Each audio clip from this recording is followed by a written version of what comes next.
God is love. The Lord of God is the Lord of love. God's order takes care of the world. And the first place to see the Lord of God, the order of God, is in the family.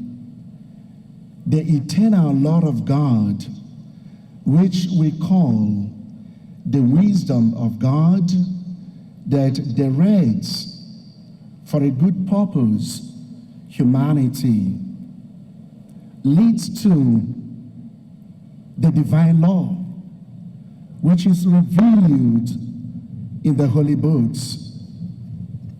And from the eternal law to the divine law, we move to the natural law, the rational person's participation in eternal law.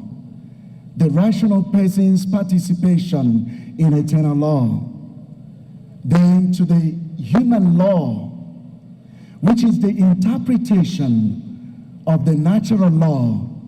The natural law has a way of providing the tools to order the community, drawing from eternal law the wisdom of God for the well-being of the human community. And that's the reason God in the book of Genesis created man in his image. What did he do? He established this law of love, this order in what we call the family. And he said in his image, he created them. The law of God, the eternal law, the divine law, the natural law, and the human law made it possible for nations. And of course, you know that the human society is ordered in nations.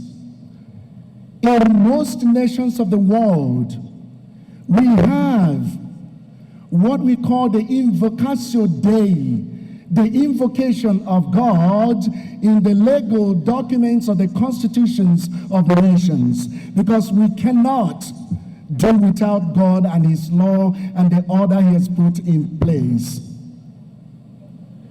In the document of the Vatican II, known as religious freedom, the document started by talking about Dignitatis Humanae, and that's the name of the document, human dignity. And so God in the book of Genesis puts his love and his order in the family. Civilization as such started with the family.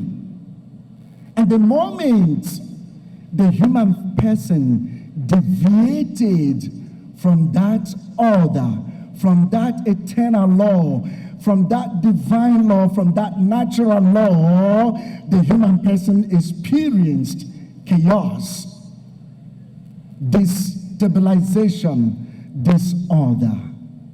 What it means is that in the family, God has put his law, God has put his love, and we are called to respect, to promote, to encourage the law of God, the love of God in the family.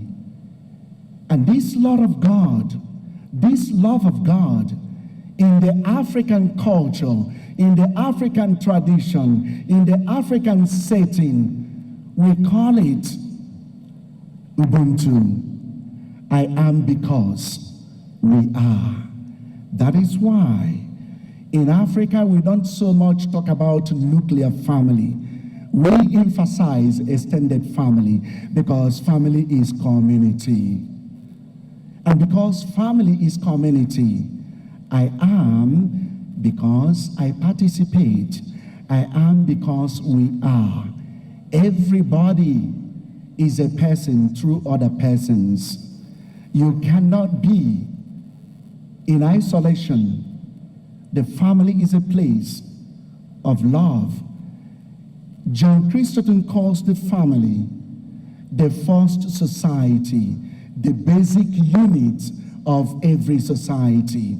So the law of God infused in the family leads to the larger society. For any ethical society to be, the family must be respected as God ordered the family to be. The family must be promoted. The family must be promoted and secured.